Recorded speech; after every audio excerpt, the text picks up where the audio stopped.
पसीना बहाए अपमान सहे, गरीब का घर फिर भी आबाद नहीं। कहाँ है न्याय, कहाँ है न्याय?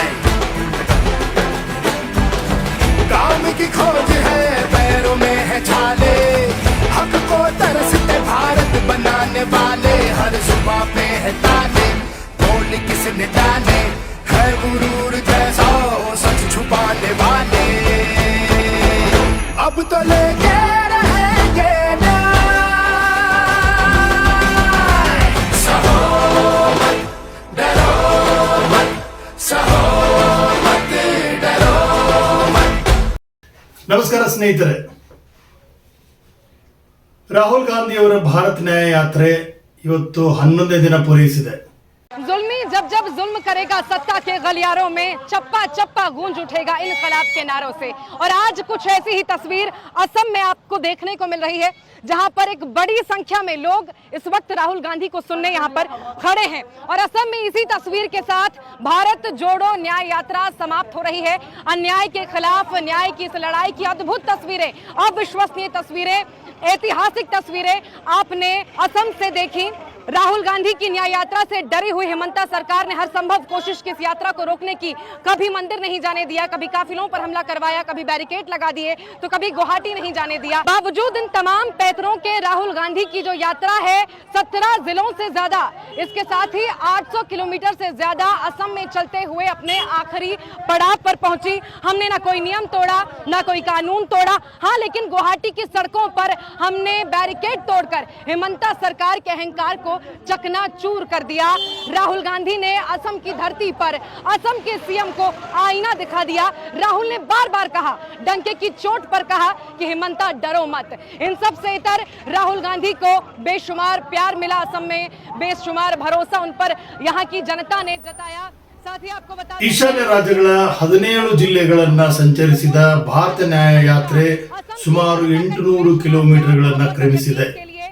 ಇವತ್ತು ಆಸಾಂನಲ್ಲಿ ತನ್ನ ಯಾತ್ರೆಯ ಕೊನೆಯ ದಿನವನ್ನ ಅದು ಪೂರೈಸ್ತಾ ಇದೆ. ಇವತ್ತು ಬರ್ಪೇಟಾದಿಂದ ಭಾರತ ನ್ಯಾಯ ಯಾತ್ರೆ ಶುರುವಾಯಿತು.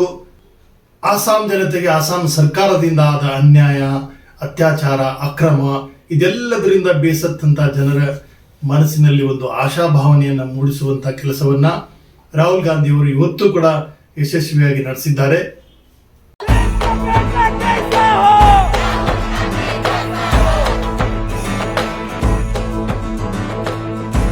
জামনা থাকিলেও বাক স্বাধীনতা বিচাৰিছো অধিকাৰ কোনো অভিযোগ নহয়। সদায় ঘাম মাটিত পেলাই অপমান কৰিও দুখীয়াৰ ঘৰ কিন্তু সফল নহয়। ক'ত আছে ন্যায়, ক'ত আছে ন্যায়?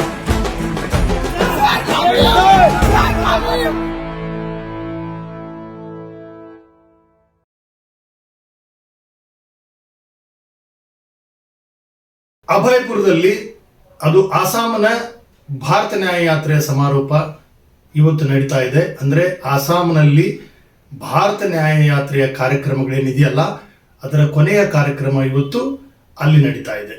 ಈಶಾನ್ಯ ರಾಜ್ಯಗಳಲ್ಲಿ ಭರ್ಜರಿ ಪ್ರದರ್ಶನ ನಡೆಸಿದ ಭಾರತ ನ್ಯಾಯ ಯಾತ್ರೆಯಿಂದಾಗಿ ರಾಹುಲ್ ಗಾಂಧಿ ಈಗ ರಾಜಕೀಯವಾಗಿ ತುಂಬಾ ಪ್ರಾಮುಖ್ಯತೆಯನ್ನ ಪಡೆದುಕೊಳ್ತಾ ಇದೆ. ರಾಹುಲ್ ಗಾಂಧಿ ಅವರ ಈ ವಿಭಿನ್ನ ರಾಜಕೀಯ ಶೈಲಿ ಇದೆಯಲ್ಲ ಅದು ತುಂಬಾ ಗಮನ ಸೆಳೀತಾ ಇದೆ ಮತ್ತು ತುಂಬಾ ಮಾನವೀಯತೆಯಿಂದ ಕೂಡಿದೆ. ಬರುವ ಚುನಾವಣೆಯಲ್ಲಿ ಇದರ ಪರಿಣಾಮ ಹೇಗಾಗುತ್ತೆ ಅನ್ನೋದ್ರ ಬಗ್ಗೆ ಈಗಾಗಲೇ ಸಾಕಷ್ಟು ವಿಶ್ಲೇಷಣೆಗಳು ಬರ್ತಾ ಇದೆ. ರಾಹುಲ್ ಗಾಂಧಿಯವರ ಬಾಡಿ ಲ್ಯಾಂಗ್ವೇಜ್ ನೋಡಿದ ಮೇಲೆ ಅವರಿಗೆ ಈಗ ರಾಜಕೀಯ ಗಟ್ಟಿತನ ಮತ್ತು ಆ ಪ್ರಬುದ್ಧತೆ ದಕ್ಕಿದ ಹಾಗಿದೆ. ಹೀಗಾಗಿ ಬರುವ ಚುನಾವಣೆಯಲ್ಲಿ ರಾಹುಲ್ ಗಾಂಧಿಯವರ ಈ ರಾಜಕೀಯ ವೈಖರಿ ಏನಿದೆ ಮತ್ತು ಈ ವ್ಯಕ್ತಿತ್ವ ತುಂಬಾ ಪ್ರಖರವಾಗಿ ಹೊರಹೊಮ್ಮುವುದರಲ್ಲಿ ಯಾವುದೇ ಸಂಶಯ ಇಲ್ಲ ಅನ್ನುವ ಒಂದು ಸಂಕೇತವನ್ನ ಭಾರತ ನ್ಯಾಯ ಯಾತ್ರೆ ಇದೀಗ ನೀಡ್ತಾ ಇದೆ. ಹಾಗೆ ನೋಡಿದ್ರೆ ಇದಕ್ಕೆ ಯಾವುದೇ ಗ್ಲಾಮರ್ ಇಲ್ಲ, ಕೇವಲ ಇಲ್ಲಿರುವುದು ವಿಷಯಾಧಾರಿತವಾದ ನ್ಯಾಯ ಯಾತ್ರೆ ಇದಾಗಿದೆ.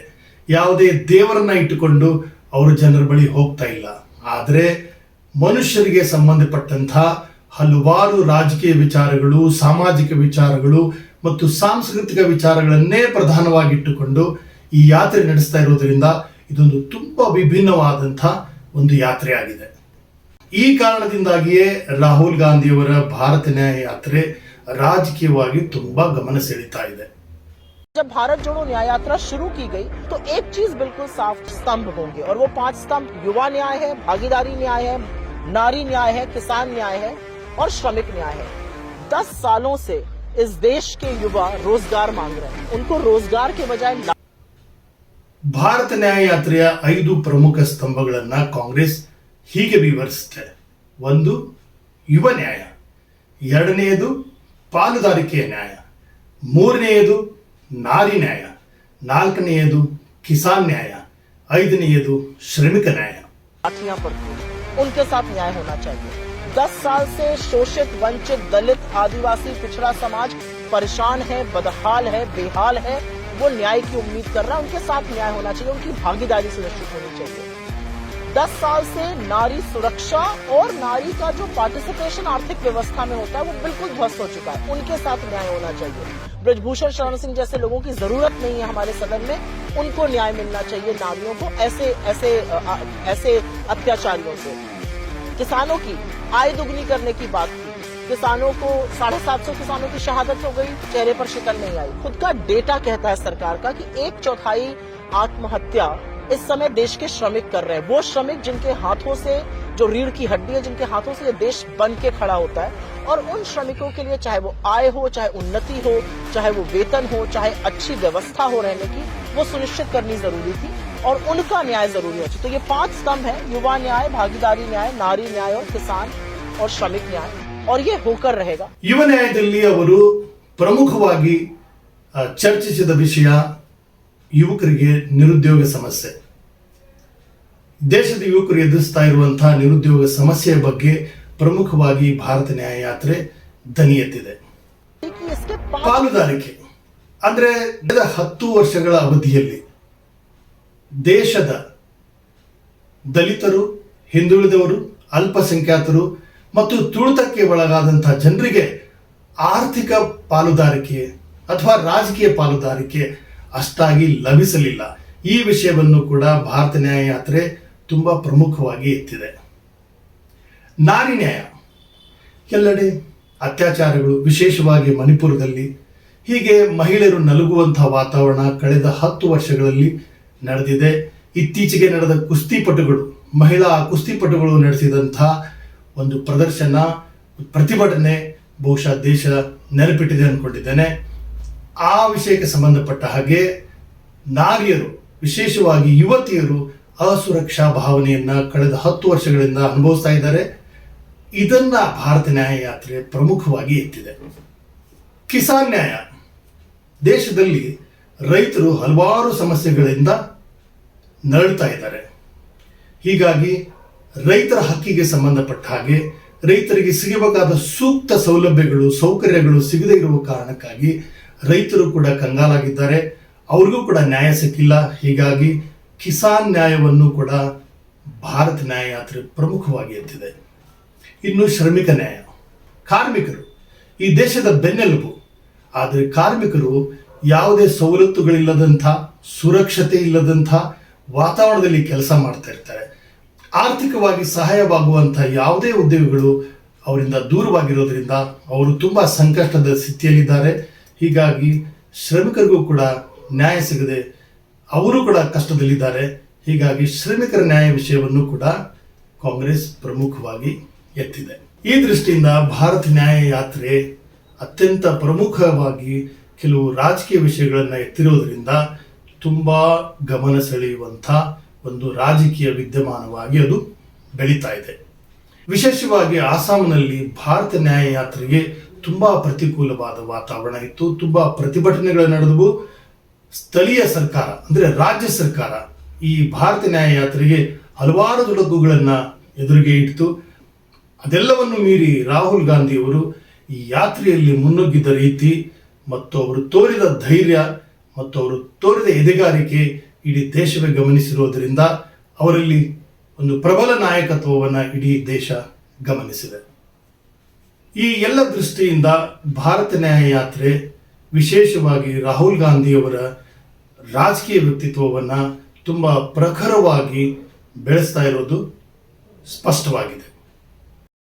ಬರುವ ಚುನಾವಣೆಯಲ್ಲಿ ಭಾರತ ನ್ಯಾಯಯಾತ್ರೆಯ ಈ ಪರಿಣಾಮ ಯಾವ ರೀತಿಯಾಗಿ ಮತಗಳಾಗಿ ಬದಲಾವಣೆ ಆಗುತ್ತೆ ಮತ್ತು ಫಲಿತಾಂಶದ ಮೇಲೆ ಯಾವ ರೀತಿಯ ಪರಿಣಾಮ ಬೀರುತ್ತೆ ಅನ್ನೋದು ಮುಂದಿನ ರಾಜಕೀಯ ಬೆಳವಣಿಗೆಯನ್ನು ನಿರ್ಧರಿಸಿದೆ.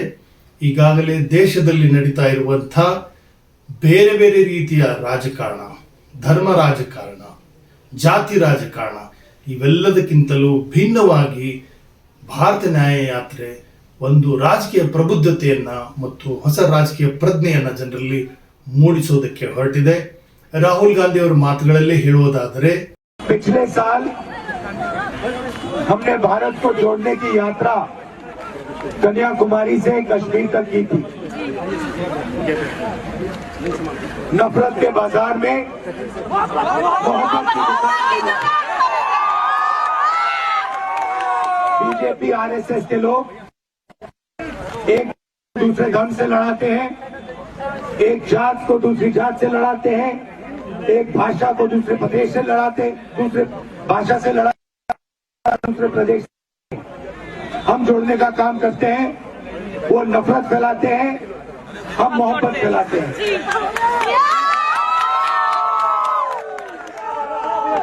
हमने पिछली यात्रा में लाखों लोगों से बात की. सारे लोगों ने कहा कि हिंदुस्तान में नफरत नहीं काम करती है, हिंदुस्तान में मोहब्बत काम करती है. ये मोहब्बत का देश है, नफरत का नहीं है. मगर चुने हुए लोग हैं, बीजेपी के नफरत भरे लोग हैं. नरेंद्र मोदी जी हैं, अमित शाह हैं और यहाँ पे आपके चीफ मिनिस्टर हैं जिनके ನಾವು ಯಾವುದೇ ರೀತಿಯ ಜಾತಿ, ಧರ್ಮ ಇವುಗಳ ಆಧಾರದ ಮೇಲೆ ಭಿನ್ನತೆಯನ್ನು ಪ್ರತಿಪಾದಿಸುವುದಿಲ್ಲ. ಕೆಲವು ಪಕ್ಷಗಳು ಜನರಲ್ಲಿ ಭಾಷೆ ಹೆಸರಲ್ಲಿ, ಧರ್ಮದ ಹೆಸರಲ್ಲಿ, ಜಾತಿ ಹೆಸರಲ್ಲಿ ಜಗಳಗಳನ್ನು ಸೃಷ್ಟಿ ಮಾಡ್ತವೆ. ಹೀಗಾಗಿ ಜನರ ಮನಸ್ಸುಗಳನ್ನು ಮುರಿಯುವಂಥ ಕೆಲಸವನ್ನು ನಾವು ಮಾಡ್ತವೆ. ಆದರೆ ನಾವು ಭಾರತೀಯ ಮನಸ್ಸುಗಳನ್ನು ಜೋಡಿಸುವಂಥ ಕೆಲಸ ಮಾಡುತ್ತೇವೆ. ಈ ಕಾರಣದಿಂದಲೇ ಕಳೆದ ವರ್ಷ ನಾವು ಭಾರತ ಜೋಡೋ ಯಾತ್ರೆಯನ್ನು ದೇಶದ ದಕ್ಷಿಣ ಭಾಗದಿಂದ ಕಾಶ್ಮೀರದವರೆಗೆ ಹಮ್ಮಿಕೊಂಡ್ವಿ. ಆ ಯಶಸ್ಸಿನ ಹಿನ್ನೆಲೆಯಲ್ಲಿಯೇ ಈಗ ಪೂರ್ವದಿಂದ ಪಶ್ಚಿಮದೆಡೆಗೆ ಭಾರತ ನ್ಯಾಯಯಾತ್ರೆ ಸಾಗ್ತಾ ಇದೆ. ನಮ್ಮ ಉದ್ದೇಶ ದೇಶದ ಮನಸ್ಸುಗಳನ್ನು ಬೆಸೆಯುವುದು ಮತ್ತು ದೇಶದ ಮನಸ್ಸುಗಳನ್ನು ಜೋಡಿಸುವುದು. ಸ್ನೇಹಿತರೆ, ಭಾರತ ನ್ಯಾಯಯಾತ್ರೆಗೆ ಸಂಬಂಧಪಟ್ಟ ಹಾಗೆ ಇವತ್ತಿನ ವಿದ್ಯಮಾನಗಳು ಇಷ್ಟು. ಮತ್ತೆ ಈ ಯಾತ್ರೆ ಮುಂದುವರಿಯುತ್ತೆ.